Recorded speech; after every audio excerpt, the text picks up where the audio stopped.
Good morning, student. Today I am going to explain the lesson 6 of class 8th, combustion and flame.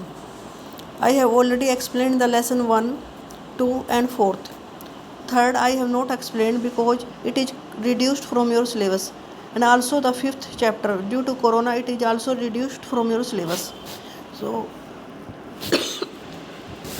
I am explaining you lesson 6. Lesson 6 name is combustion and flame. बेटा अब तक हमने lesson 1, 2 और 4 किया है।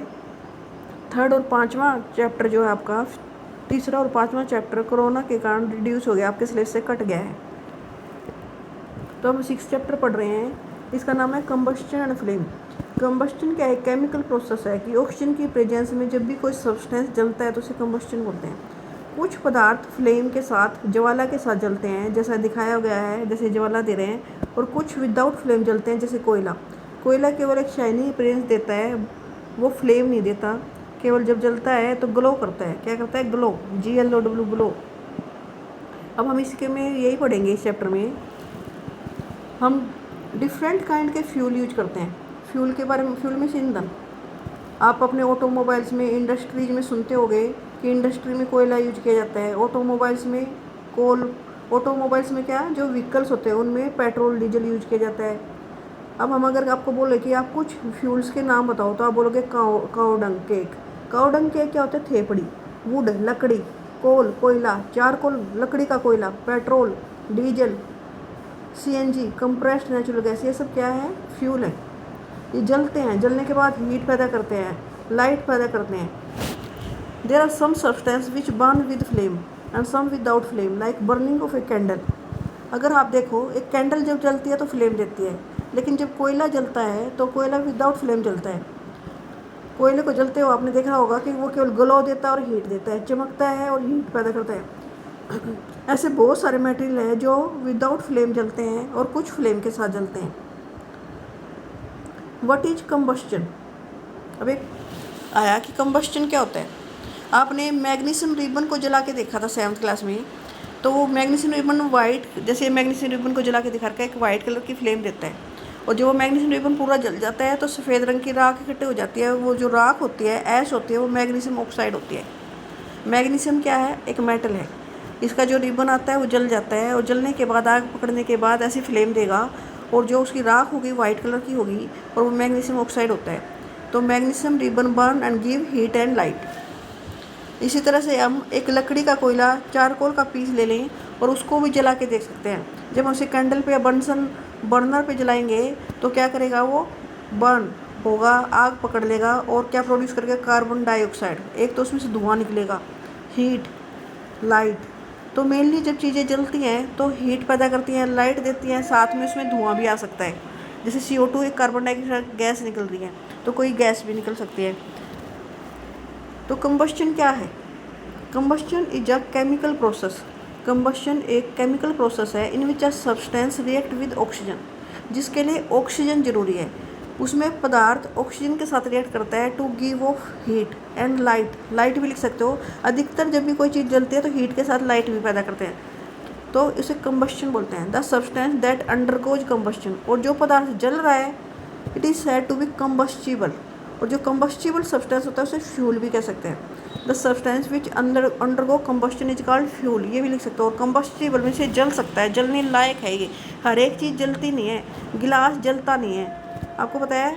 Lead, जो शीशा होता है, वो जलता नहीं है। कुछ पदार्थ है जो जलते हैं ऑक्सीजन की प्रेजेंस में। अगर उनमें आग लग जाए, उन्हें एक पर्टिकुलर इग्निशन टेम्परेचर मिल जाए तो वो आग पकड़ देते हैं, जैसे लकड़ी, कोयला, ये पेट्रोल, डीजल, ये कंबस्टिबल है। कुछ जो पदार्थ हैं वो फ्लेम के साथ जलते हैं, ज्वाला देते हैं, जैसे ये दे रहा है। और कुछ केवल ग्लो देते हैं, वो फ्लेम नहीं देते, केवल ग्लो देते हैं, क्योंकि उनके अंदर वोलेटाइल सब्सटेंस नहीं होता। उनके अंदर जो वेपर है ना, वो उड़ चुके होते हैं। केवल वो सूखा एक सॉलिड पदार्थ रह जाता है, और जो ग्लो करता है केवल हीट और ग्लो देते हैं। तो मैग्नीशियम के बारे में मैंने पढ़ा कि वो जलता है। चारकोल के बारे में पढ़ा, वो जलता है। तो कैसे हो गया? वो कंबस्टिबल सब्सटेंस हो गए। इस तरह से हमने अपने बॉडी में भी कंबस्टिबल, हम उसको कंबस्शन तो नहीं कहते, रेस्पिरेशन बोलते हैं। हमारी बॉडी में जो भोजन हम खाते हैं वो ऑक्सीजन की प्रेजेंस में टूटता है और CO2 H2 और क्या होता है उसमें हीट एनर्जी जिससे हम वर्क करते हैं वो निकलती है, तो हम उसे रेस्पिरेशन बोलते हैं। हमारी बॉडी के लिए स्पेशल नाम है, लेकिन वो कंबस्शन की तरह ही मान लो एक तरह से कि चीज़ ऑक्सीजन की प्रेजेंस में टूटकर ही तो उसमें एनर्जी निकल रही है। लेकिन हम यहाँ फ्यूल के बारे में बात करेंगे, ईंधन के बारे में। इस एक्टिविटी में कुछ मटेरियल कलेक्ट किए हैं हमने, जैसे straw, kerosene oil, paper, iron nail, stone. अब ये देखना चाह रहे हैं कि इनमें से कौन सी चीज़ जलेगी। अगर हम इनको आग लगाएं तो कौन सी चीज़ तो कंबस्टिबल है जो हमें हीट एंड लाइट देगी ऑक्सीजन के प्रेजेंस में, और कौन सी नॉन कंबस्टिबल है। अगर हम टेबल बनाएं, वुड, लकड़ी क्या है, इसमें आग लग जाती है। एक पर्टिकुलर इग्निशन टेम्परेचर तो उसे देना पड़ेगा, थोड़ा सा उसे गर्म करना पड़ेगा, एक पर्टिकुलर टेम्परेचर पर वो आग पकड़ लेगी और फिर हीट एंड लाइट देगी। ऐसे ही पेपर भी आग पकड़ लेता है, कंबस्टिबल होगा, ठीक है। आयरन नेल नॉन कंबस्टिबल में आएगा। केरोसिन ऑयल तुम्हें पता है कि इसे तो हम फ्यूल के रूप में यूज करते हैं स्टोव में, तो ये भी आपका क्या है, कंबस्टिबल। स्टोन पीस, पत्थर में आग नहीं लगती तो क्या गया, नॉन कंबस्टिबल। स्ट्रा होते हैं जैसे तिल्ले होते हैं, फूस होता है, तो उसमें भी आसानी से आग लग जाती है। चारकोल, लकड़ी का कोयला, ये भी एक फ्यूल है। मैच स्टिक आसानी से आग पकड़ लेती है, उसे थोड़ा फ्रिक्शन रब करना पड़ता है, इग्निशन टेम्परेचर तक पहुंचाना पड़ता है। इग्निशन टेम्परेचर का जो वर्ड मैं यूज कर रही हूँ, the minimum temperature at which a substance catch fire. हर एक पदार्थ को उसके एक मिनिमम टेम्परेचर तक तो हमें गर्म करना पड़ता है, तभी वो आग पकड़ता है, उसे इग्निशन टेम्परेचर बोलते हैं। तो मैच स्टिक भी कंबस्टिबल है। गिलास किस में आएगा, नॉन कंबस्टिबल। तो देखो गिलास, स्टोन पीस, आयरन नेल, ये क्या है, नॉन कंबस्टिबल, और बाकी सारे जो दिए हैं इसमें वो क्या है, कंबस्टिबल, जलने वाले। अब हम समझ गए कि कौन सा पदार्थ जलेगा, कौन सा अनस्टेबल से।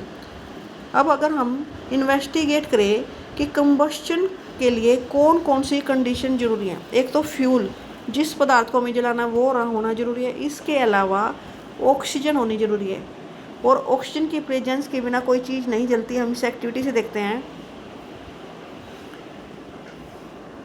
सबसे पहले हम क्या करेंगे, कैंडल जलाएंगे।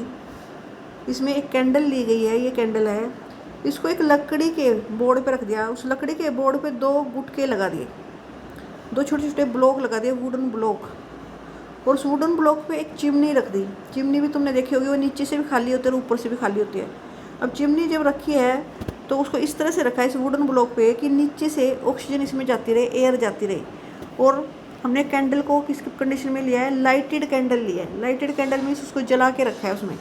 अब क्योंकि इसमें एयर पास हो रही है तो फर्स्ट कंडीशन में वो जलती रहेगी। सेकंड कंडीशन में देखो, ये वुडन ब्लॉक जो नीचे लगा रखे थे ना, वो हटा दिए यहाँ से।